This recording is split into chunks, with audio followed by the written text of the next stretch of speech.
Hey guys, this is Ijak. Hi Amaya. Welcome. Welcome to the Hiubang Show. So as always, guys, don't forget to Subscribe, like, share, and leave us any comment. Anyway, guys, so this is going to be our third video reacting on the what's it called, Karolina Goswami's video, which title Are You Underestimating the Northeast India? Something like that. Anyway, guys, so it's requested by. Oh, it's requested by Ribianki Mete Sungo. Thank you for requesting, and we just check this video out.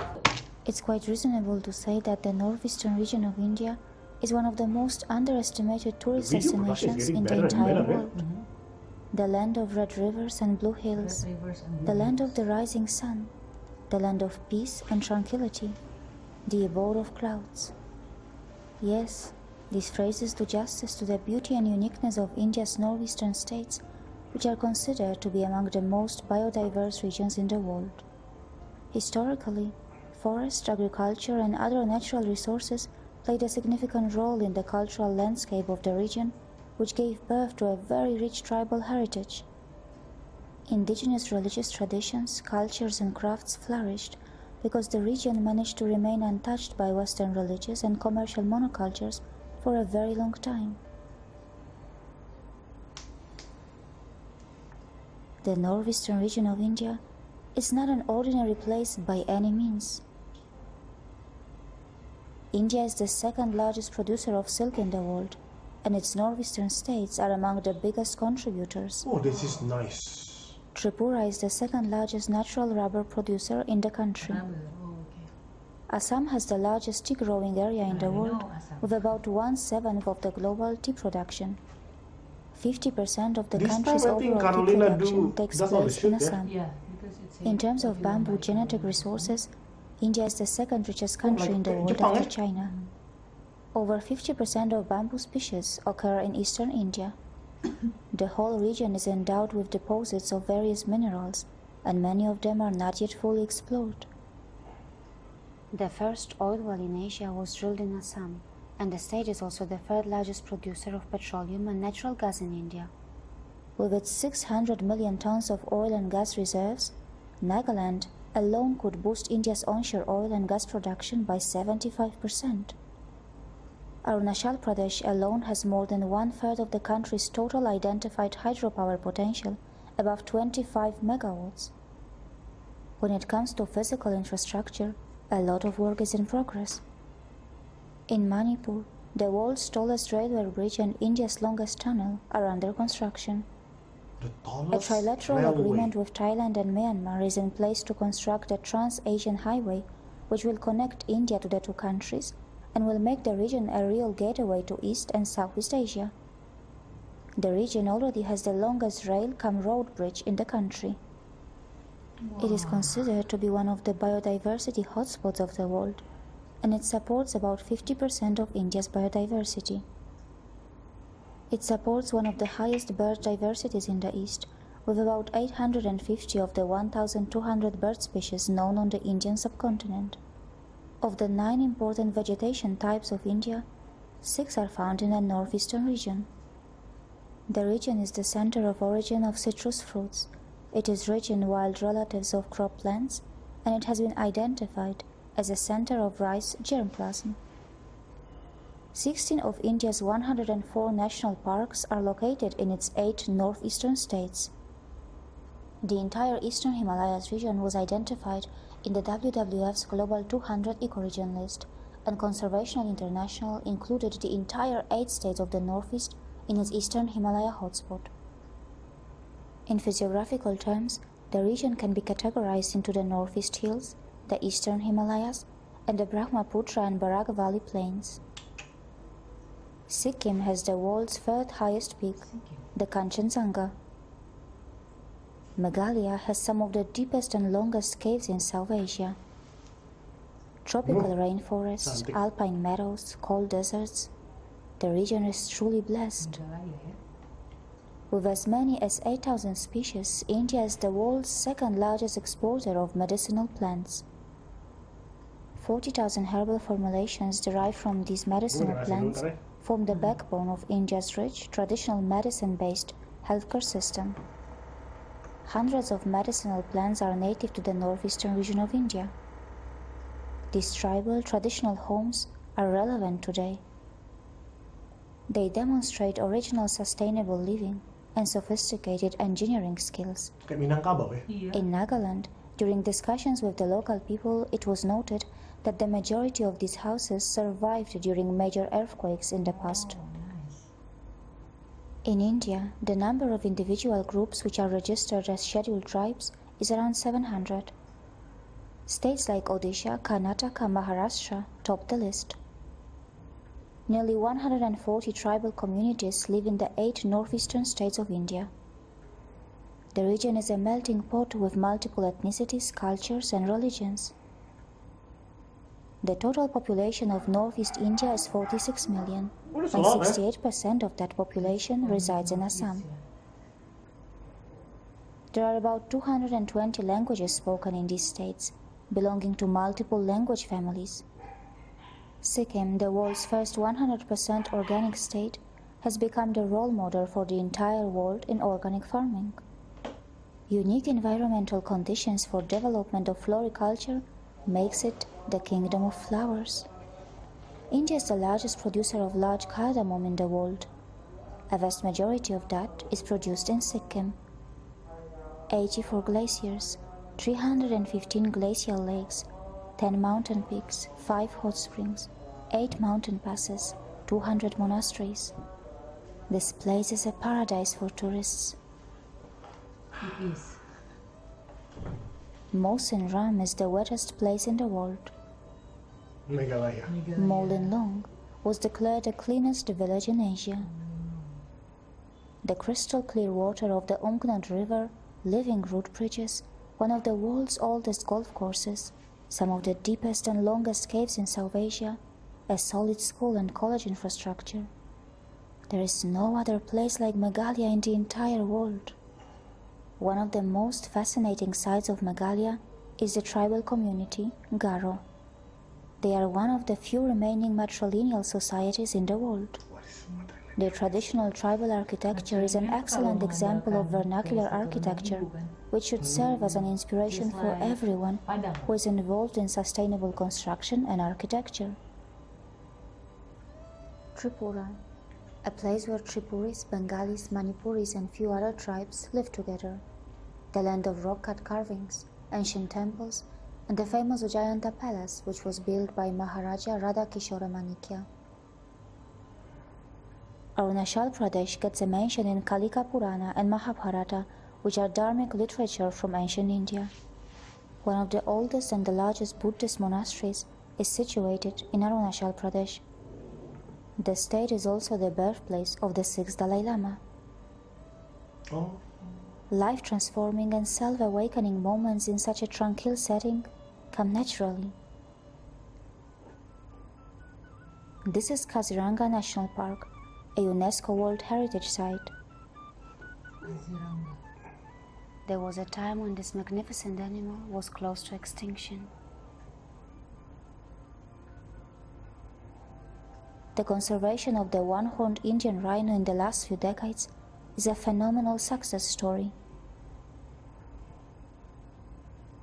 Satriya dance from Assam is one of the most important Indian classical dances.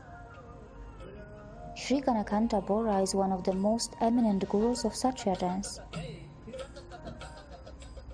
His home is Guwahati, the most populous city of the entire northeastern region and the land of goddess Kamakhya, whose temple is one of the oldest Shakti peeths of India.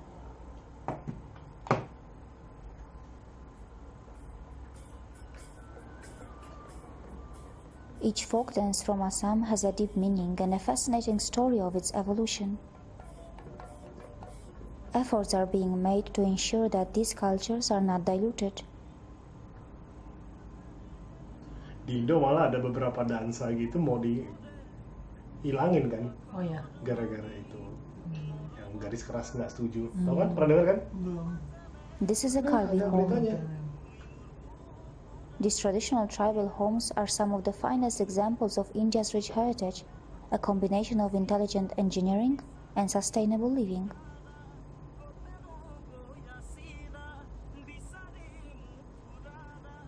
Totally relevant in the 21st century, there is a lot to learn from and admire in these communities, which are culturally very advanced.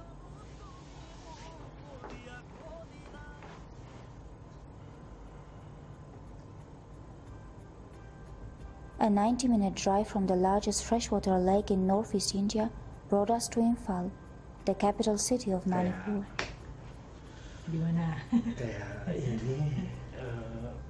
The most important landmark and a symbol of Manipur's ancient glory is located close to the banks of the Imphal River, Kangla Palace. For centuries, this land was an epicenter of political, religious and cultural activities. Unfortunately, it also became a target for invaders. In the past or now? Manipuri rulers faced invasions and hostility from Burma and from the British. The British occupied Kangla Fort in 1891, and these two massive iconic Kanglasha were totally destroyed by them. Today, in independent India, they stand tall, fully restored and rebuilt, reflecting the golden heritage of Manipur.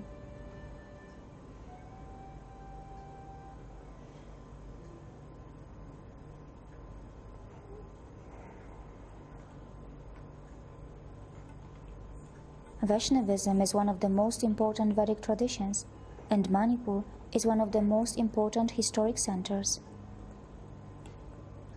Raslila, a classical Indian dance form, has its roots in Manipur. In the entire northeastern region of India, Manipur has the highest number of handicrafts units and skilled handicraft artisans. Some of these exquisite Manipuri handlooms and other household items can be purchased in a unique all-women market run by more than 3,000 women. Imas means mothers, and this market is called Imakifal. Imas means mother. This beautiful traditional costume is called fanek. Whether college girls or professionals, fanek is loved by everyone, and it is a significant component of Manipuri dress and culture. Dari sisi mananya? Friendly Manipuri people open their homes and hearts for their guests. Their simplicity and hospitality are absolutely heart-touching. There is no surprise that Manipur is known as the jewel of India.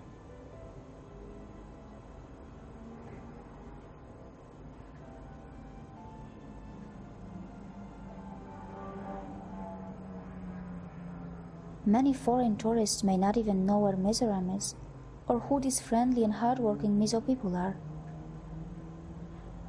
The state has the highest concentration of protected tribal people in India, and today, almost all of them are Christians.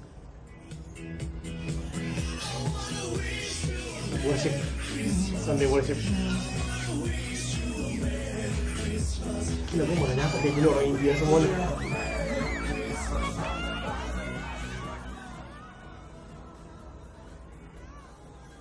It is December 25, and people are gathering for prayers and for a big evening feast. The prayers, musical concerts, and other Christmas celebrations will continue for a few days. It is the biggest holiday season in the state. This is Sailova, one of the most well-known Mizo singers.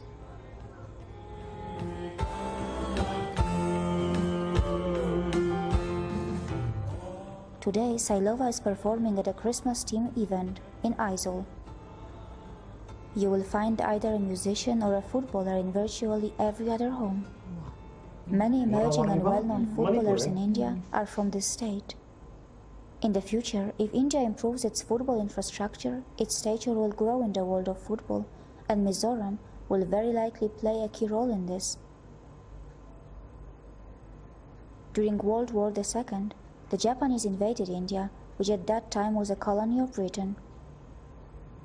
Kohima in Nagaland was an important battlefield in 1944. Since then, Nagaland has come a long way. Music is an integral part of the Subong family, which resides in Dimapur, the largest city in Nagaland.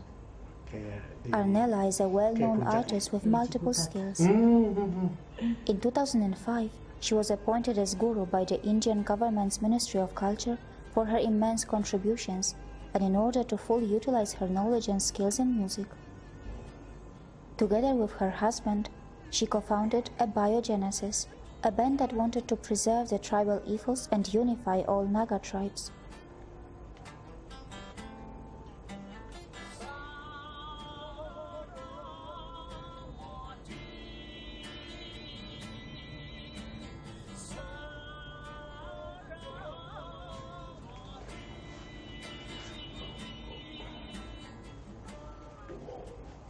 The band developed a new old music genre called Howi, which is a fusion of modern rhythm with Naga folk tunes. Today, the couple is also involved in film production.